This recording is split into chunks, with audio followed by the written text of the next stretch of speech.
Bonsoir la jeunesse, que la paix et la grâce de Dieu soient avec vous. J'espère que vous avez tous passé une bonne journée sous la protection de Dieu. Et voilà, je vous salue tous dans le nom de Jésus. Donc ce soir, j'ai à cœur de parler à quelqu'un. Ce soir, vraiment, j'ai à cœur de méditer un passage et vraiment d'apporter une clé en or, d'apporter vraiment la clé du succès à quelqu'un. Donc je vais méditer avec vous la parole de Dieu. Donc le verset que je veux méditer avec vous, c'est Proverbe 23, verset 7. Que la première partie du verset. Donc Proverbe 23, verset 7.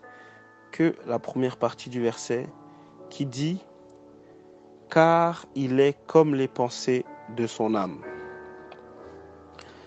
La Bible nous dit « Car il est comme les pensées de son âme ». Donc ce soir, vraiment, j'aimerais te parler de la pensée. La pensée, qu'est-ce que c'est? Avec mes propres mots, je dirais que la pensée, en fait, c'est une connaissance intérieure. Ou c'est une discussion intérieure, une discussion que tu te fais à l'intérieur de toi-même.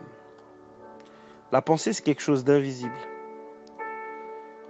La pensée, en fait, c'est ce que tu penses au-dedans de toi. Et c'est ce qui habite dans ton cœur. Donc la Bible nous dit dans Proverbe 23, verset 7, la première partie du verset, « Car il est comme les pensées de son âme ». Donc la Bible nous apprend, la parole de Dieu nous apprend dans ce verset, que nous sommes ce que nous pensons. En fait, Dieu veut te dire que tu es ce que tu penses. Donc ce soir, j'aimerais te dire que ta vie, la réussite de ta vie ou l'échec de ta vie dépendra de la qualité de tes pensées. Waouh! L'échec ou la réussite de ta vie, de tes projets, dépendra de la qualité de tes pensées. Parce que la Bible nous dit, car il est comme les pensées de son âme. Donc ce soir, vraiment, j'aimerais parler à quelqu'un, un jeune voilà, qui se dévalorise. Un jeune qui n'a pas confiance en lui. Un jeune vraiment qui a des mauvaises pensées concernant sa propre vie. Un jeune qui a des pensées négatives concernant sa propre vie. Un jeune qui se dit, bon, moi je suis nul, moi je suis pas forte, je suis pas intelligent. Un jeune vraiment qui a des pensées qui le rabaissent. Tu sais pourquoi tu es nul? Tu sais pourquoi tu es pas fort? Tu sais pourquoi tu n'es pas intelligent? C'est parce que tu le penses. Et comme la Bible nous dit que nous sommes ce que nous pensons, puisque tu as ce genre de pensée, eh ben, c'est normal que tu échoues dans la vie. C'est normal que tu ne progresses pas dans la vie. C'est normal que tu as l'impression que ta vie stagne. Tu as l'impression que ta vie n'avance pas. C'est parce que toi-même, par tes pensées, tu bloques la progression de ta vie. Des fois même, les jeunes se disent peut-être que c'est Dieu qui ne m'aime plus. Dieu n'a pas l'œil sur moi, Dieu ne m'aime pas. Laisse-moi te dire que l'amour de Dieu n'est pas un problème. Parce que l'amour de Dieu est inconditionnel. Dans Romains 8, versets 37 à 39, la Bible nous dit, dans versets 38 et 39, Romains 8, versets 38 et 39, la Bible nous dit « Car j'ai l'assurance que ni la mort, ni la vie, ni les anges, ni les dominations, ni les choses présentes, ni les choses à venir, ni les puissances, ni la hauteur, ni la profondeur, ni aucune autre créature ne pourra nous séparer de l'amour de Dieu manifesté en Jésus-Christ, notre Seigneur. » Donc le problème n'est pas de savoir si Dieu t'aime ou ne t'aime pas. Dieu t'aime. Et l'amour de Dieu pour toi est inconditionnel. Inconditionnel, ça veut dire qu'il est sans condition. C'est-à-dire Dieu ne t'aime pas parce que tu pries beaucoup ou parce que tu ne pries pas beaucoup. Dieu ne t'aime pas sous condition. L'amour de Dieu pour toi est inconditionnel. Que tu fasses, que tu ne fasses pas, que tu veuilles, que tu ne veuilles pas, Dieu t'aime. L'amour de Dieu ne dépend pas de toi. L'amour de Dieu dépend seulement de Dieu. Dieu t'aime et puis c'est tout. Donc, lorsque toi tu penses que tu n'y arrives pas dans la vie parce que tu penses que Dieu n'a pas le regard vers toi, eh ben c'est une mauvaise pensée encore une fois. Et vraiment, Dieu nous invite dans sa parole à renouveler nos pensées. La Bible nous dit encore dans Proverbe 4, verset 23, « Garde ton cœur plus que toute autre chose, car de lui viennent les sources de la vie. » La Bible dit que les sources de la vie viennent de ton cœur. Ça veut dire que la vie, ta vie, elle a comme source ton cœur. C'est-à-dire que tout ce qui se manifeste dans ta vie, c'est ce qui a été puisé dans ton cœur. Waouh! Écoute, tout ce qui se manifeste dans ta vie, que ce soit le bien ou le mal, c'est quelque chose qui se manifeste, c'est quelque chose qui a été puisé, qui a été récolté, quelque chose qu'on est allé chercher dans ton cœur. La Bible nous dit dans Proverbe 4, verset 23, je me répète, « Garde ton cœur plus que toute autre chose, car de lui viennent les sources de la vie. » C'est-à-dire que ce qui est manifesté dans ta vie, ce qui est visible actuellement dans ta vie, ça veut dire ce que tu vis actuellement, la situation dans laquelle tu te trouves actuellement, eh bien, cette situation vient de ce qui est dans ton cœur, parce que la source de la vie est dans ton cœur. Et nous savons que les pensées habitent dans ton cœur. Donc maintenant, tu comprends pourquoi Dieu nous dit que l'homme est ce qu'il pense. En fait, la pensée, nous, souvent, on fait une bêtise. On pense que la pensée, c'est juste quelque chose qui passe dans notre esprit. Et voilà, quand on a fini, bah, c'est fini. Je vais t'expliquer quelque chose. La pensée a un pouvoir. La pensée a une force. En fait, la pensée est invisible. Mais la pensée met toujours tout en œuvre pour être manifestée. Avant de commettre un péché, eh ben, c'est que tu l'as pensé. Avant de dire une parole, c'est que tu l'as pensé. C'est-à-dire que la pensée se bat pour toujours être manifestée. La pensée n'a pas la volonté de rester invisible. La pensée a la volonté de se manifester et d'être visible par le monde entier. Ça veut dire que si tu as une pensée de vol et que toi tu négliges cette pensée de vol, eh bien cette pensée va forcer dans ton cœur pour se manifester.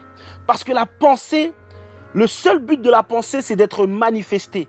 La pensée veut toujours être vue des autres hommes. Donc lorsque tu sais cela, tu dois te dire une seule chose. Waouh! Si les pensées qui sont dans mon cœur bataillent pour être manifestées, je dois changer les pensées qui sont dans mon cœur. La Bible dit que les pensées des hommes, toutes les pensées des hommes sont vaines. Dieu dit que toutes les pensées des hommes sont vaines, c'est-à-dire sont inutiles, sont vides, sont sans sens. Donc qu'est-ce que tu dois faire? Parce que tu as au-dedans de toi des pensées qui veulent se manifester, qui se battent pour être manifestées. Dieu veut que nous renouvelions, que nous restaurions nos pensées. La parole de Dieu déclare que les pensées des hommes ne sont pas... Non, la Bible déclare que autant la mer et la terre sont éloignées, autant nos voies et les voies de Dieu sont éloignées. Et autant nos pensées et les pensées de Dieu sont éloignées. C'est-à-dire que les pensées des hommes et les pensées de Dieu sont très éloignées. Dieu veut que tu puisses avoir ses pensées. Voilà pourquoi en fait le Seigneur nous dit et nous exhorte de méditer la parole de Dieu jour et nuit. Parce que lorsque tu médites la parole jour et nuit, eh ben, les paroles que tu médites viennent renouveler tes pensées, viennent changer tes pensées et viennent détruire les mauvaises pensées. Et lorsque maintenant tes pensées sont renouvelées et que tu marches avec les pensées du royaume, les pensées de Dieu, puisque la pensée se bat toujours pour être manifestée, et bien puisque tu as des pensées de Dieu qui se battent en toi pour être manifestées, et bien forcément dans ta vie, tout le monde verra la bénédiction. Alléluia. Donc vraiment, j'aimerais te parler à toi, jeune homme, jeune femme, mon frère, ma soeur. Toi qui penses que tu es faible, toi qui penses que tu es un bon à rien, toi qui penses que tu ne peux pas être saint, toi qui penses que tu ne seras pas riche, toi qui penses que tu ne réussiras pas, n'oublie pas ce que je t'ai dit. Tes pensées se battent pour être manifestées. Mais lorsque toi tu penses que tu es faible, mais laisse-moi te dire que ce que la parole déclare sur toi, jeune homme, jeune fille. 1 Jean 2, verset 14 dit: je vous ai écrit, jeunes gens, écoute bien, 1 Jean 2, verset 14. Je vous ai écrit, jeunes gens, parce que vous êtes forts. Dieu dit que toi tu es fort, mais toi tu penses que tu es faible. Toi tu penses que tu n'y arriveras pas. Alors que Dieu dit, je vous écris, jeunes gens, parce que vous êtes forts. Tu vois que tu as besoin de renouveler tes pensées.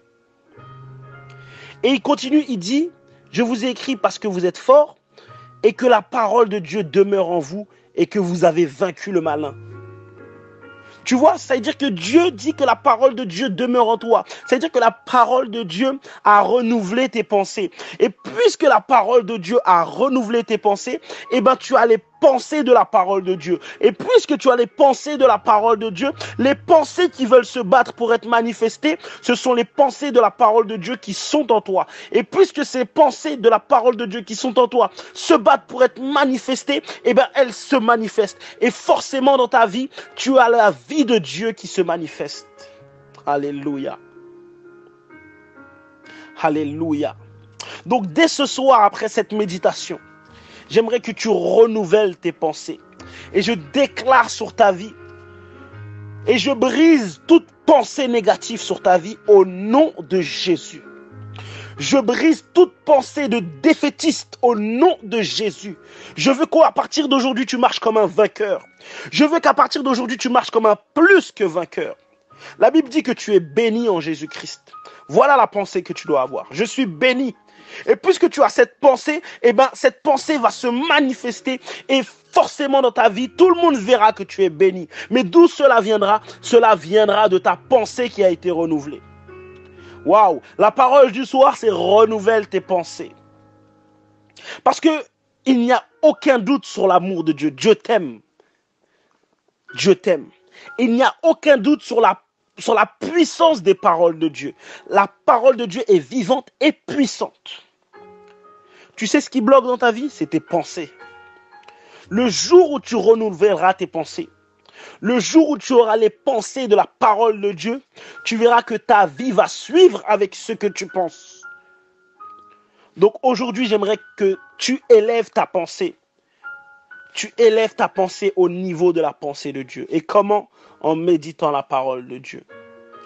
Jour et nuit. Le matin, tu prends un passage, 5-6 minutes, tu le lis et tu le médites, tu le médites, tu le médites, tu le médites, tu le médites, tu le médites. Comme ça, il pénètre dans ta pensée, il pénètre dans ton cœur. Le soir, avant de dormir, tu prends un autre passage. Tu le médites avant de dormir, tu le médites, tu le médites. Et ce passage-là travaille pendant que tu dors. Et il vient s'inscrire dans ton cœur. Et puisqu'il vient s'inscrire dans ton cœur, eh bien, il vient s'inscrire dans tes pensées. Et puisqu'il vient s'inscrire dans tes pensées, eh bien, cette pensée que tu as va se battre pour être manifestée. Parce que la pensée ne veut pas rester invisible. La pensée fait tout pour être visible. Donc ce soir, toi qui as été béni par cette parole, toi qui as été béni par ce voice, toi qui as été béni et qui veux appliquer le renouvellement des pensées, j'aimerais que tu laisses un message et que tu écris « Moi, je suis béni ». Et qu'il en soit ainsi dans ta vie au nom de Jésus.